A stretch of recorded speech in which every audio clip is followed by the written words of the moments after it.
think we can go ahead and start recording. Perfect. Thank you. Hi, everybody. Thank you for coming to the M.B.A. info session. My name is Ann Messman. I'm an emergency medicine physician at Sinai Grace in Detroit Receiving. I'm also the Associate Dean of Graduate Medical Education for Wayne State School of Medicine. I'm the course co-director, or not the course, but the program co-director for M.B.A., sort of the medical school side of things. And joining me today is Dr. Sherry Pirelli. She's from the Mike Ilitch School of Business. I'm going to be handling the first few slides, and then I'll hand it over to Dr. Pirelli to talk a little bit more about the M.B.A. We will be recording this and we will post it on our website sometime next week if anyone needs to listen to it again. Just generally speaking, this is a fairly short presentation. We just want to welcome you to the session. We'll give you a brief overview of the M.B.A. program and how it works with your medical school curriculum. And then we will have time for question and answer. Dr. Pirelli and I are happy to answer any questions, but we will also be bringing on 3 second-year med students who are in the M.B.A. program. M2 is where you get the bulk of your M.B.A. classes. And by the time you finish M2, you would be 3/4 of the way through. You'd have 27 credits towards your M.B.A. So M2 is a big year. And so they will also be available to answer any questions that you have about the program. Something that I want to make sure to highlight is how special Wayne State's M.B.A. program is. Most medical schools that offer a dual degree like M.B.A., it requires a 5th year of school. Typically, what someone would do if they're in an M.B.A. program is they would do their M1 and M2 like usual, and then they would step away from med school for a year, do all of their credits for the M.B.A., and then come back during M3. We are one of the few programs in the country, and by few, I mean less than 10 in the country, that offer the ability to do M.B.A. in 4 years without any extra time, graduating on time. And we make sure to customize the schedule so that it's synced up with your medical school classes. Most importantly, M.B.A. does not compete with the M.D. The M.D. is why you're here. It's the most important task that you have to successfully complete. But the M.B.A. courses will be on nights and weekends. They don't compete with any of your exams. They don't compete with your ability to study for step 1. And then when you, as you get further into the M.B.A. content, a lot of the classes will become online and asynchronous, particularly the ones that you would do during your 4th year of medical school, so that you can still travel and do away rotations and still finish the M.B.A. on time. So you might be wondering why should you do this? Obviously, if you're interested in business, it's a no-brainer to do the M.B.A. It is, financially speaking, a lot less expensive to do it now during medical school than when you're an attending physician, at which time they often call these executive MBAs, and they'll be upwards of $100,000, sometimes more, and compete with your other duties as an attending physician. You will develop a network of business and healthcare experts, not just at the Mike Ilitch School of Business, but in Metro Detroit. We bring in guest speakers from all over the country with whom you can network. And we also, for the 2nd year in a row, we will be offering a partnership with the National Institute of Health, the NIH, reviewing business proposals that they are sent, which is a very unique opportunity. Last year was our first year partnering with the NIH, and it's an incredible thing to have on your CV and a really great opportunity. As you know, many things have become pass-fail. There's a lot of different opinions on the utility of making things like step 1 pass-fail, but it does make it a little bit more difficult for the medical students to differentiate themselves when you're going for residency interviews and when you're applying. Certainly having an M.B.A. and being able to show the ability to multitask and successfully complete 2 programs simultaneously will arguably make you a stronger candidate. And then down the road, it'll set you up for leadership roles once you finish residency and are looking at your career as an attending physician. So this is just a brief overview of what the schedule would look like for your 1st and 2nd year of medical school if you decide to pursue M.B.A. So during October through March, you do have to enroll in an elective. And we recommend enrolling in the business of medicine / business of healthcare elective, but technically we will give you credit for any elective. So some students in the MD/MBA program have decided to do the research elective. That's absolutely fine, but you just need to complete an entire elective. So they call it 1A and 1B. So 1A is October through December and 1B is January through March. That will give you 6 credits no matter what elective you take, and those 6 credits will apply to the 36 credits you need to get an MBA. In December of 2024, we will send out the application for those that want to pursue the MD/MBA program. And then in January, we review all of those applications and we give provisional acceptance. The reason it's provisional is if you go to our website, you'll see that we have a handbook and there are academic standards that you have to maintain in order to go into MD/MBA and to stay in MD/MBA. One of them is that you have to have an 84% average on your exam scores from your HBF course. We won't know that until March when you finish your last M1 exam. So in January, we'll look at your scores and offer provisional acceptance to those who seem to be meeting that standard or very close to the 84%. And then in March, when we have all of your exam scores, we can do the final acceptance. Importantly, you're not paying any money for MD/MBA until you start M2. So you're not paying for courses and then not getting into the MD/MBA program. It doesn't work like that. After your acceptance in April, you would have your first MBA core course. And like I said, by the time you finish M2 in February of 2026, you'll have 27 credits roughly by the time you finish step 1.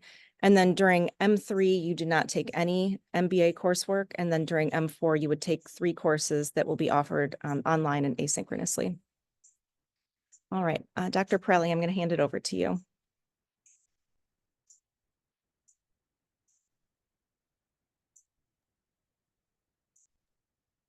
Thank you. Can you hear me?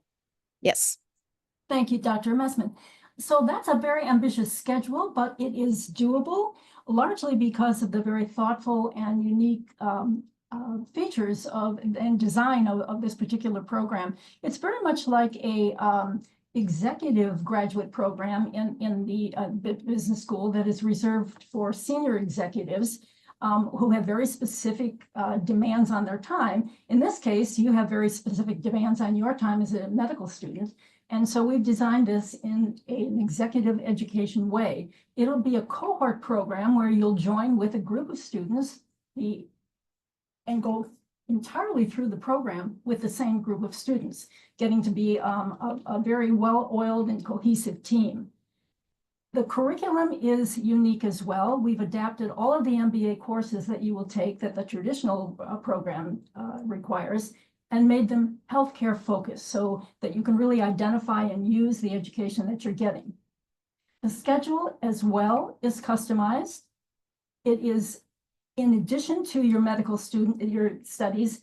We know when your exams are, we know when the demands on your time are most acute, and the courses are scheduled in a way that they do not compete in any way with your medical training. The delivery is hybrid. It will be many classes are in person where you will meet together at the Illich School of Business. In other cases, they may be hybrid where you are online part of the time and in class part of the time. And there are other classes, including those in the 4th year, as Dr. Messman pointed out, when you'll be taking the last 3 classes entirely online. And important to emphasize is that we do provide very personalized support when it's needed.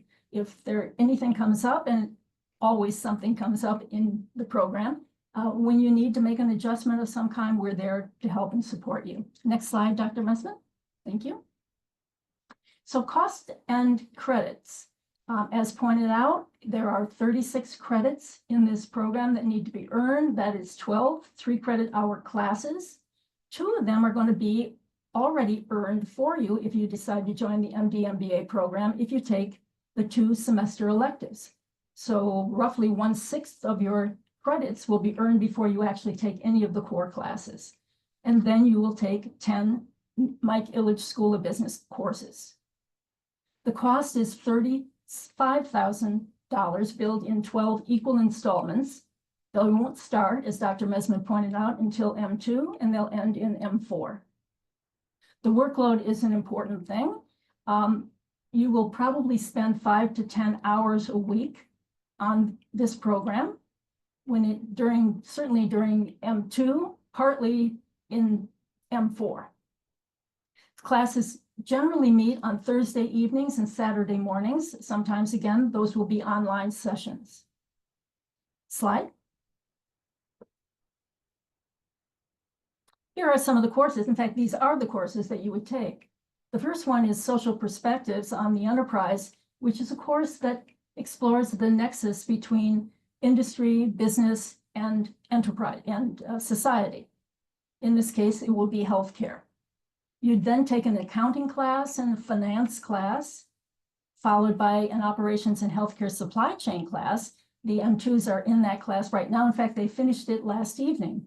And I popped into that class and watched their final presentations, which were absolutely astounding. Watching them, Dr. Messon mentioned that one of the objectives is that you will literally learn the language of business. And these students have, in very short order, they're into their 4th or 5th class now in the MBA program. And the ease and comfort with which they were presenting very in-depth and sophisticated case studies was really impressive. Emerging technologies in healthcare is the next class that they're about to take, followed by strategic marketing, data analytics, and then the final course in healthcare leadership and organizational behavior management. Those are the core classes. In the 4th year, there would be a final elective of your choice and a capstone and one final course. Slide. So why do you want to do that? Well, these are, again, the reasons why. You will learn how to speak the language of business. And why is that important? Because medicine is a business. Healthcare is the biggest business in America today. It accounts for 18% of GDP. It is the United States' largest employer, now surpassing manufacturing and retailing combined. 20 million people working in healthcare, with a payroll of $1 trillion and triggering $5 trillion in healthcare spending every year. Huge business. Never has there been a need for the medical community to really understand business. So you will develop in this class a network of business and healthcare experts. You will, in all of the classes, because we bring them in, as Dr. Mesman pointed out, it's a very important feature of the class. It isn't so much textbook learning in a graduate MBA program as it is case analysis, learning experientially, lots of discussion, lots of participation and interaction. You'll help to identify career paths and opportunities that you probably have not thought about yet. I think that our students that are joining us in this session today will maybe be able to speak to that. Your resume is going to point out that you have accomplished the 2 absolutely most sought after graduate degrees in America today, the MD and the MBA. That will help with the residency match and also give you some opportunity to sit at the table in the future, because we need more clinicians sitting at the table, helping to make the decisions that are shaping our healthcare industry that is in great disruption, very dynamic today, offering lots of challenges, but again, huge opportunities. Slide. So that is our overview of the MD-MBA program. We are absolutely eager to answer any questions that any of you may have now or in the future. We're going to provide our contact information, and feel free to contact us at any time. Yeah, the next slide that I'll put up after we do the Q&A will have my email and Dr. Pirelli's. So these are 3 students I watched present last night. Absolutely awesome. Would you like to introduce yourselves? Yeah, I guess I can go first. My name is Raga. I'm an M2. Obviously, I'm in the MD-MBA program. I guess I'll just share a little bit about what motivated me to want to pursue this degree.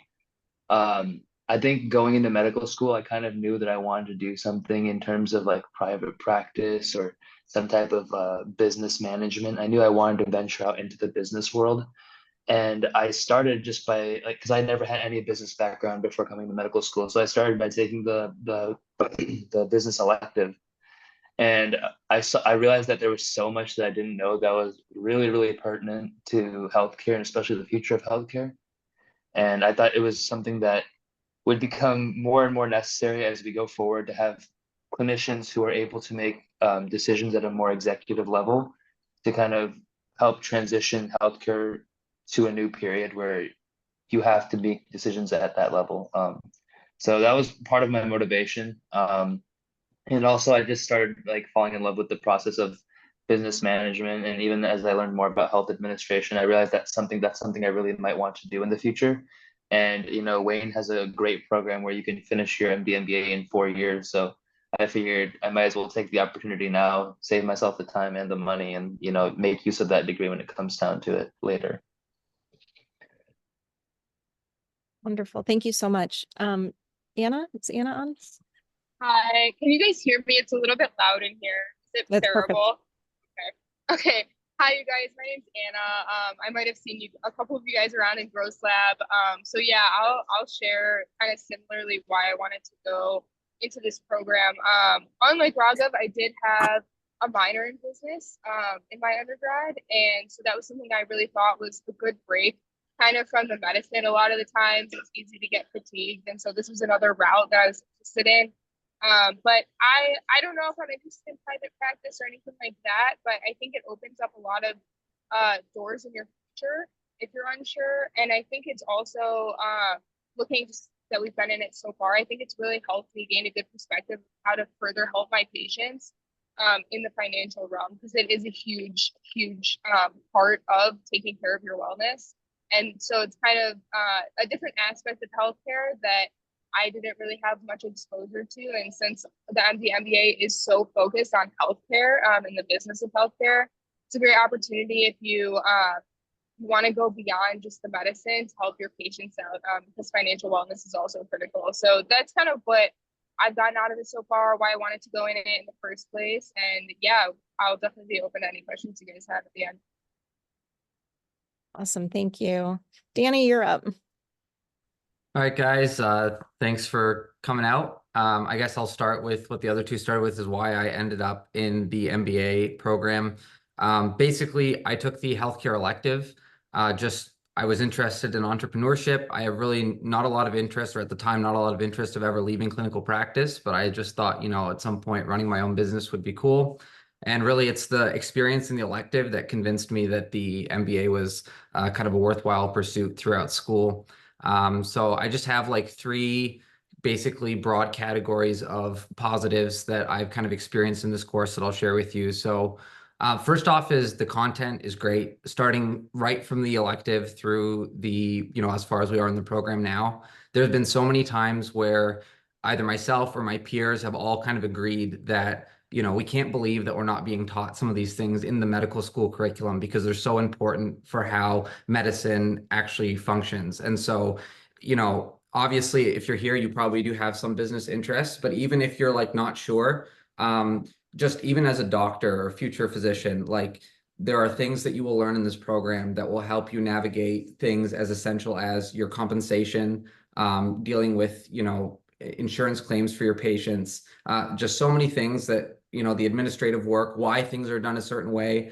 So I think that, there's a lot of frustration that can be avoided by learning these things up front instead of being thrown into the thick of it in a clinical practice setting where, you're having to piece these things together yourself. So content-wise, it's been really beneficial so far. The format is phenomenal. One of the things, especially in the elective portion, that we've really enjoyed is having a number of really prominent speakers, sometimes zoomed in from across the country, that are like really incredible connections to make. The courses are by and large seminar style so far, which means that you get to engage with people that honestly, like without this program, you probably would never be in a room with. So that has been very enriching as well. And finally, like administratively, things have been great. Dr. Messman and Dr. Pirelli are both very responsive. And so sometimes at a larger university, you experience some, I want to say this diplomatically, but some administrative inertia that is difficult to get things done. But we've found so far that everybody's very responsive, very accommodating. And when they say that our MD comes first, they really, really mean that. And so that has been a really good experience as well. So just across the board, I would heartily recommend this to you, especially if you're on the fence. Take those electives and see if this is something that might interest you for the future. Thanks, Danny. I like administrative inertia. I think that's really, really politically correct and perfect. And something else, just, I'm involved in graduate medical education, which is residency. And I can tell you that not only do you not get a lot of this knowledge and teaching in medical school, but you don't really get it in residency, generally speaking. I think there's a little bit more emphasis on business and teaching during residency, but it's not really a main focus. So this is a great opportunity for you all to learn. I'm going to stop sharing screen. I don't see anything in the chat. I know that the students have questions, so either just raise your hand and I can call on you, or you can put it in the chat, or just unmute yourself, and please feel free to ask myself, Dr. Pirelli, and certainly the M2s any questions that you have. Isaac?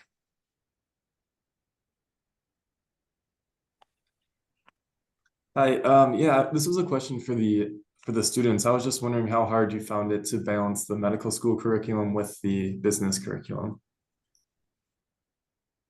I can take this one because Dr. Pirelli knows I was quite nervous about this. When I was first considering whether or not I wanted to do the MD.MBA program, I knew that I had a lot of things on my plate already. And so Dr. Pirelli assured me several times, like, it's very manageable, people do it, and they haven't had any complaints. Everyone's doing really well in the program, and I can echo that that's pretty true. I'm in a ton of different things right now, and I honestly see the MBA coursework as like a nice break from medical school content. You can take your mind off of the proteins and the enzymes and come and just learn about business for a little bit, do your homework assignment. And like they said, 5 to 10 hours per week is really, really manageable. Sometimes it can be less than that, sometimes it can be more, but overall they work it really well into your curriculum. Anytime there's an exam week, you don't have class, and if you talk to your professors and say, hey, like, we have a pretty heavy course load, or we have a pretty heavy something this week, they're usually pretty adaptable and responsive to that. So if you're worried about the coursework, like, yes, it's another course, another degree plan that you're adding to your current load, but they do make it very manageable, and they understand that you're a medical student and what comes with that. So it's always they're very understanding is the main thing. And I think just to tag on to that, just so the students know that these MBA classes that you're taking during M2 are just your cohort. These are not general business school classes. So if you all have a need, for example, it's a really heavy, even if it's not an exam week, there's a lot going on or something like that. Like, you are the only customer for these faculty members. So they are pretty adaptable and have been extremely flexible responding to the students' needs. One of the questions in the chat was, how many students do you accept into the program each year? We have no cap. So as long as you meet the academic standards and don't have any professionalism issues, et cetera, we will take as many students as apply. We call it application. It's not, we don't reject anybody unless there's an academic issue. Hadi? Yeah, this is another question for the students. How do you guys feel your time in the MD.MBA program has potentially changed the course, or what you expect the course of your future career to look like in regards to different specialties you might go into, or I guess what you see yourself doing in healthcare beyond being a physician? Not to steal all the questions, but I guess I can answer this one too. And you got Anna and Danny, feel free to chime in. But going in, like I said, I was very interested in private practice. And as I went through my first year, and now so far my second year, I'm realizing slowly that you don't really need an MBA to do private practice, but it definitely does help. It's definitely solidified that yes, if I needed to, I could handle the things that come with going into private practice. But more importantly, like especially in the elective, we had a lot of guest speakers come in and talk about different aspects of healthcare that are really, really crucial to the practice of healthcare and to the care of patients that you don't normally learn in your typical medical school setting, which is like a lot of the administrative portions of it. Because a lot of the time, what you can do, what you can and can't do, is as a physician can be dictated by people in the C-suite. And if you want if you want those decisions to be something that's like helpful towards patients, I think it's a good idea to put yourself in that position to make those decisions. And so more and more, I've been seeing myself interested in becoming like administration, especially maybe later in my career when I get a little bit tired of practicing medicine, keep things fresh and new. So that's definitely something that I've gotten out of it. Yeah, just to build on that too, I think one of the great things that we were kind of exposed to is some of like the auxiliary roles that you can even take on in your clinical practice. So one of the things that really stood out is like you can sit on like organizational boards and different things, which will help, which doesn't mean you have to step away from, your clinical role, but like, you know the language, you've made some connections. So like whether that's making some extra money, whether that's, being part of the decision-making process for, different organizations that you're interested in. I think that this program does a really good job of just widening your horizons to things that maybe you didn't know were there, or maybe are things that typically you'd have to know somebody to kind of get your foot in the door. So, this program, you know that they're there, and you make connections that like become your foot in the door for the future. So that's really a big positive, and definitely has modified some of how I see my trajectory in the future into residency and beyond. And so I think just like anything else, it's a tool. And I think something that's done well in the program is just giving you an array of different ways that you can use this tool. And I think that how it modifies what your expectations are for your career will really depend on your interests, which is definitely a good thing. You're not really being pushed into one box. You're being kind of equipped for like the top of what you want to do. If you want to go run a hospital, I think you're getting a good education here that will, let you kind of navigate that process. But nobody's really trying to push you in any kind of box. You're just being given a lot of tools, being involved in some really interesting discussions, and being made aware of what's there, which is really great. The question in the chat I wanted to address from Alyssa. Raga answered in there, but I just add to that. The majority of us are in multiple things. So seen any problems with managing time. Myself personally, I'm involved in research, in teaching, and I'm part of a student clinic. So there's a lot of things going on, but it is manageable, and I don't feel overwhelmed by the MD MBA. I don't think that is like the straw that broke, my back. So I think it's very manageable, and there's a lot of collaboration within the cohort. So when you get a good group of people together and you build those connections, there's a lot of collaboration. That's not all on you all the time to be doing everything. So I hope that answers your question. Let me know if you did the best. That's helpful. Thank you. There was a question in there, is the business of medicine elective required? No, it is not required, but you do have to take an elective. You have to take something, otherwise you won't have those 6 credits that you need to graduate. So you can take any elective you'd like, but we recommend business and medicine, but you have to enroll in something. And you have to enroll in 1A and 1B. You can't join it halfway through, because then you won't, again, have the 6 credits. Emily? Yes, hi. So 2 questions. I'm not sure if it was mentioned earlier, but do we have with the classes, I saw that it runs through, like the calendar said February of 25. So do the MBA classes run through the protected step 1 time? And second question was, if the classes are taught, is the faculty just regular like Mike Illich faculty, or are they like healthcare, like with experience in healthcare, like what has been your experience with the faculty? So with regards to the step one protected time question, so we have one cohort that's M3 right now, so they've been through this part of the program, and we made they did have a class in January that we made online asynchronous because a lot of people went home to study, or went wherever to study.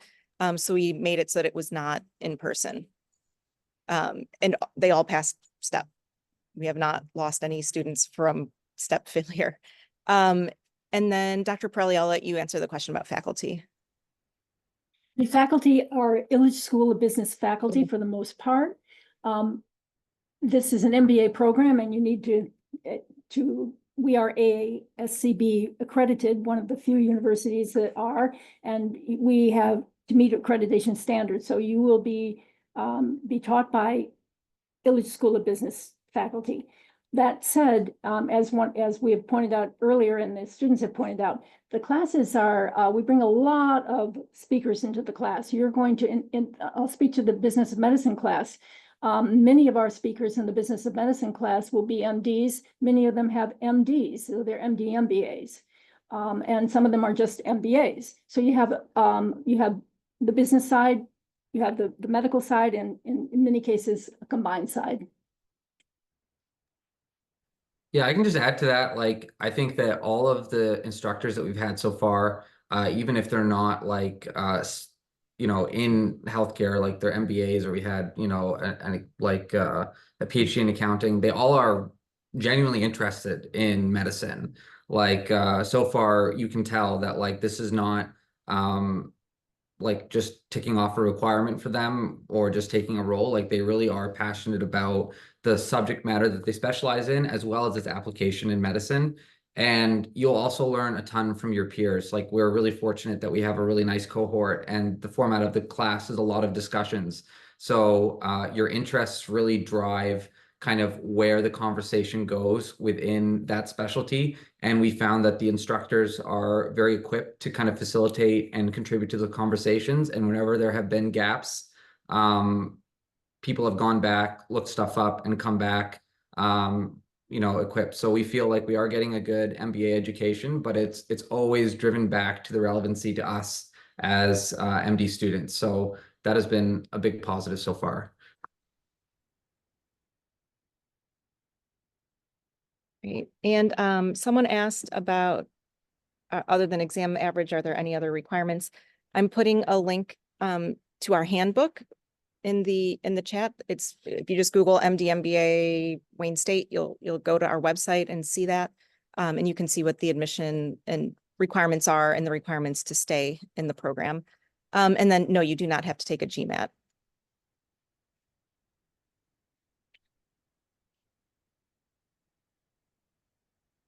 Are there any questions? I know a lot of them were kind of answered in the chat. Do any of the people that wrote those questions need like more explanation?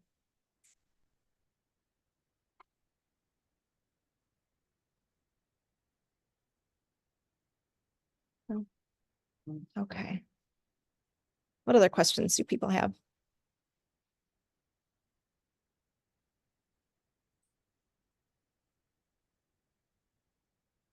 What specialties are the students exactly interested in? I know many of them are in their second year and may not know for sure, but like I guess 1 to 2 that you all are interested in. Yeah, I've always liked the surgical specialties. I kind of knew coming in that I was gonna probably do something surgical, but specifically I like orthopedics. I think I think a lot of specialties have pretty there's a lot of crossover in terms of like business and its application in those specialties, in terms of private practice or otherwise. So I think either way, you could be interested in any specialty and find a lot of use for this. But for me, surgery. Yeah, I'm interested in OBGYN, but I'm also still thinking about emergency medicine. And in ER, you definitely have a lot of factors that you can consider. with the MBA, it's very helpful to have that. So yeah, those are my two right now, but you know, it's always subject to change. So. Yeah, I'm interested right now mostly in critical care and have been kind of investigating some of what practice in something like trauma surgery would look like. You know, I think you'll find that as you learn more, your opinion about what you want will change. And, you know, we haven't gone through third year yet. So I think that's where you really learn a lot about what your interests are. But currently, definitely something hospital-based, sick patients is what I'm thinking about. So. All right. And someone said, if you have an average around 84, what's the lowest range that you would accept? So when we do our provisional acceptance in January, if you're close, like 82, we'll give you provisional acceptance, but that 84 at the end of M1 is a hard stop. We can't make exceptions. The MD is the more important of the two programs. That's why you guys are here. And there are 0 exceptions to the 84% exam average that's coming down from the dean and people higher up. If we take the October to December elective before applying, yeah, so the elective that starts in October is the October to December, which is the 1A part of your whatever elective you end up taking is worth 3 credits. So yes, it is counted towards the program. And then the January through March, which is the second half of the elective, is 3 more credits. And just so you guys know, from 1 to 2 p.m. today on Zoom, there is an info session for the electives. So each of the 5 electives will have 10 or 12 minutes to talk about the elective. So I'd recommend you guys go to that as well. If you take a research year, will you stay with your cohort? Those decisions are made case by case. We have had a person take a 1-year leave of absence that is just joining the cohort behind her. But we can't, we can't make promises. It's all case by case. On average, how long are the lectures weekly? The business of medicine is, that elective is 5:30 to 7:30 p.m. on Wednesdays. That's just 2 hours a week. And I'll let one of the M2s answer about the lectures once you start taking your MBA classes.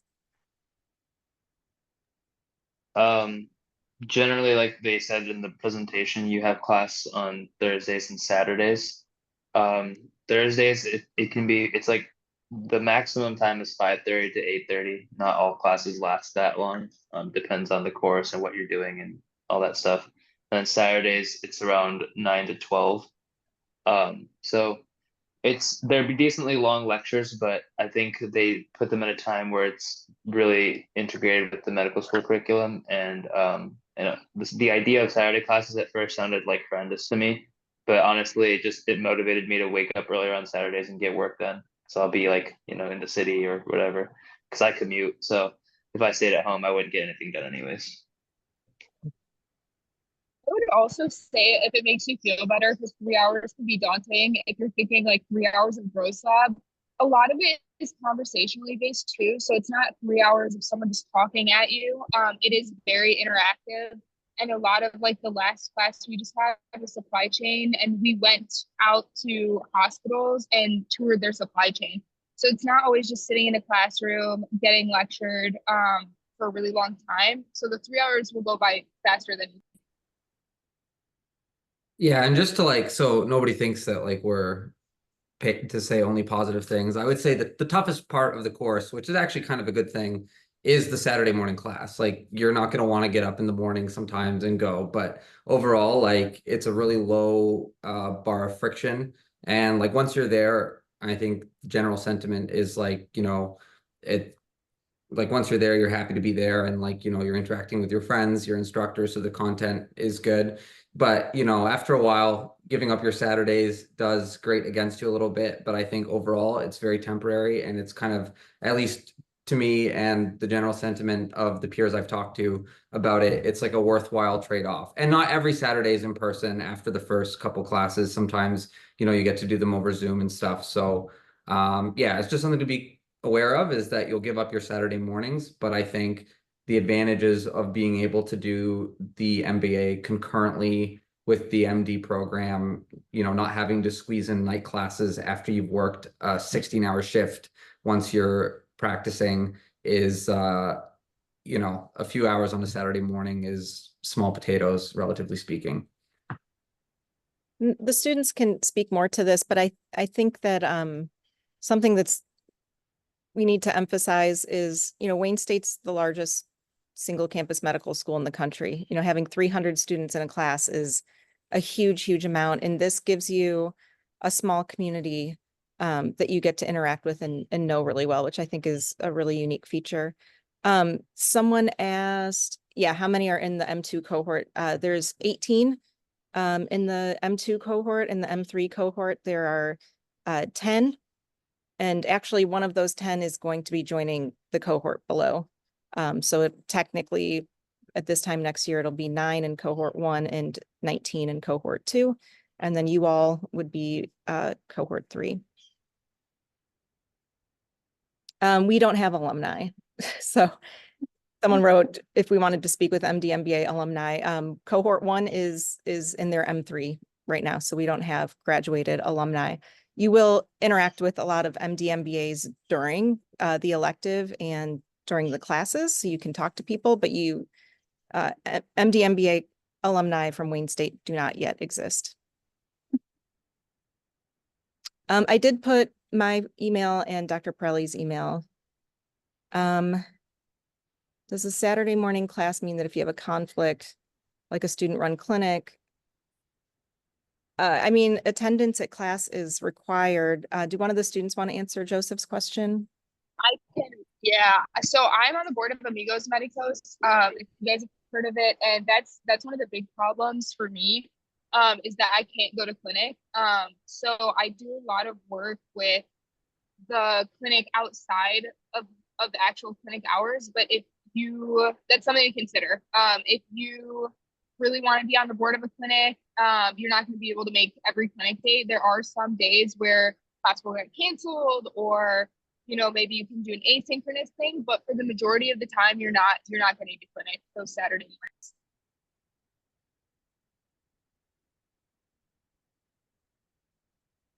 Yeah, I think the way to think of it is it's not like a commitment that overrides all your other commitments, but it is a commitment that you're going to choose. So just like you might choose to participate in one organization over the other, like it's kind of that's the decision that you're making and saying, this is going to take up that spot the same way that making a commitment to something else would.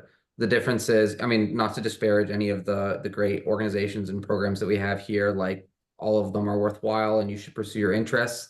But the benefit is, at the end of 4 years, you're going to get a degree out of this one. So, and a lot of great experiences. It's not just the degree that's been, pushing things forward for me. It's really been a positive experience start to finish so far.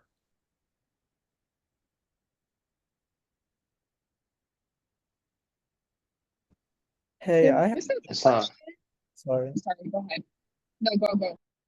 Thanks so much for the info session, by the way. I had a quick question regarding the average. Is the 84% an average of your human body foundations courses? Or does Yes. it include, oh, I see, okay. Yeah, it's that exam average. Okay, sounds good. I was just wondering if it included service learning, P4, all these other classes. No, because those don't have numbers associated with them, to my knowledge. Okay. And obviously, I think this probably goes without saying, and it is stated explicitly in the handbook. You can't have professionalism issues. So that if you're skipping your required courses and you're on the, you've been called into the dean's office because of unprofessional conduct, then that would also potentially bar you from entering MD, MBA. We have not ever had that, but just want to make sure that's explicit. And like I said, this is all in the handbook. Yeah, thank you so much. Looks like there's a question in the chat that I think Anna was going to get to. No, I'll let you talk about Anna.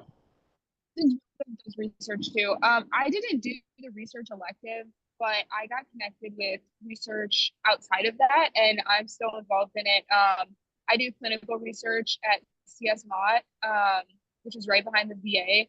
So I'm not sure if that was the question. that like kind of answers it. But you don't necessarily need to do the research elective to get involved in research if you're kind of debating if you want to do business of medicine or research or kind of that sort of thing. Yeah, I'm in a similar position. I got my research like separately outside of the research elective. It's pretty doable. I think it seems like daunting, but lots of times, even in your email, sometimes you'll get like people, PIs that are looking for people, or if you just talk to faculty and you're interested in something that they do, then you could just reach out to them. I think your biggest tool is the School of Medicine. I think they have a lot of different contacts that they can facilitate some of those conversations too. If you're finding it hard to get a response just by cold emailing. Because I mean, I honestly I highly recommend the business elective if you're interested in the MBA because you get a lot of really useful information from it. Not that the research elective isn't great. Dr. Braun runs that, and I know it does good, but just my opinion.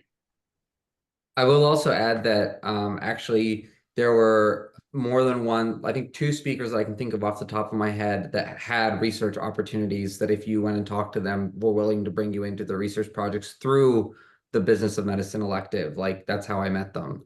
I didn't end up going for it for personal reasons, but like they were like enthusiastic and like looking for students. And the touch point was the business of medicine class. So like if you're really apprehensive about not getting a research opportunity, I think chances are you will meet somebody through this class that comes to speak that is able to offer you some kind of research. At least that was our experience.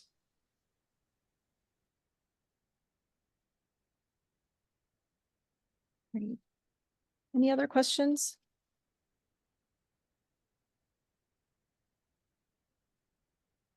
Okay. So I think everyone's emails, mine, Dr. Pirelli, the MD MBA students' emails are all in the chat. We're also extremely easy to find in the Wayne directory. Please look at the handbook. If you're interested in MD MBA, you'll probably want to go to the info session at 1 o'clock to hear more about the different electives that are open to you. And we will be reaching out just to make sure everyone knows the application deadline for the electives, because like I said, if you don't enroll in an elective, you cannot enroll in MD MBA. So it's really important to make sure you get your application in time. In terms of the business of medicine elective, we do not cap the number of students that can enroll in it. So we use the term application pretty loosely. It's just, you have to express interest and submit that by the deadline. But otherwise, thank you everybody for coming. We will have this recorded. You can always reach out with any questions, and we hope to see a lot of you in the business of medicine elective and in the MD MBA in the winter. Thank you. And thank you especially to Danny, Anna, and Ragav for speaking today.